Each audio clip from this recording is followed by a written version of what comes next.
You got to do things that restore function. You don't do things to replace function, and you don't do things obviously to damage your functions, right?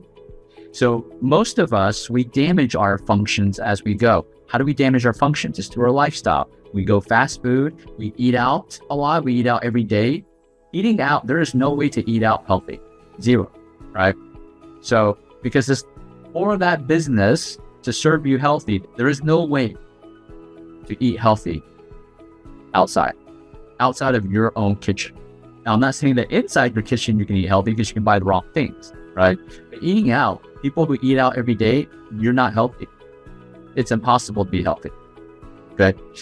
Now, again, it's my definition of healthy, not your definition. Maybe your definition of healthy is just you feeling good, and you eat out and you feel good every day, then that's your definition. You're absolutely right. You are healthy. So yeah, I apologize that if I don't want to put down anybody's definition. I don't want to say your definition is wrong. Everybody's definition is right. Okay, so I'm just talking about my definition and for myself.